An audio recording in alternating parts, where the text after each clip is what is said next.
बीबी का मकबरा आणि ताजमहालचं खरं सत्य काय? ज्या बीबी का मकबऱ्याला आपण ताजमहालची नक्कल म्हणतो किंवा गरिबांचा ताजमहाल म्हणतो, त्या बीबी का मकबराची खरी कहाणी काय? नमस्कार, मी पूजा पवार आणि तुम्ही बघत आहात टू बी ऑनेस्ट विथ पूजा पवार. आणि आज आपण बोलणार आहोत बीबी का मकबरा आणि ताजमहाल याच्याबद्दल. आग्रामध्ये वसलेला ताजमहाल आणि छत्रपती संभाजीनगरमध्ये असलेला बीबी का मकबरा तसं तर दिसायला तंतोतंत सेम आहेत, पण एकमेकांशी समरस असलेली ही वास्तू यांची बांधण्याची कारणं ही एकमेकांपासून परिपूर्ण पद्धतीने भिन्न आणि वेगळी आहेत. जसं की आग्र्यामधला ताजमहाल हा शहाजहानने त्याची पत्नी मुमताज बेगमच्या स्मरणार्थ बांधला. त्याच प्रकारे बीबी का मकबरा हा औरंगजेबच्या मुलाने म्हणजेच आदिल शहाने त्याची आई दिलरास बानो हिच्या स्मरणार्थ बांधलं.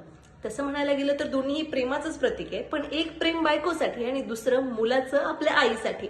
आणि त्याच प्रकारे ह्या दोघांची स्ट्रक्चर म्हणजे रचना सुद्धा खूप वेगवेगळ्या पद्धतीने केली आहे. तसं तर ती फक्त दिसायला सेम आहे, पण एकेकाळी आजचा छत्रपती संभाजीनगर म्हणजेच औरंगाबादमध्ये असलेला बीबी का मकबरा दख्खन वास्तुकलेची एक स्पष्ट आणि सुंदर उदाहरण म्हणून ओळखला जायचा. याबद्दल तुम्हाला काय वाटतं मला कमेंट करून नक्की सांगा. आणि हे सत्य तुम्हाला माहिती होतं का हेही मला कमेंट करून नक्की सांगा. If you like this video, like, comment, share and don't forget to subscribe the channel. आणि सगळ्यात इम्पॉर्टंट, खरं तर इतिहासामध्ये बऱ्याच गोष्टी वेगळ्या असतात, फक्त आपण बघायला विसरतो.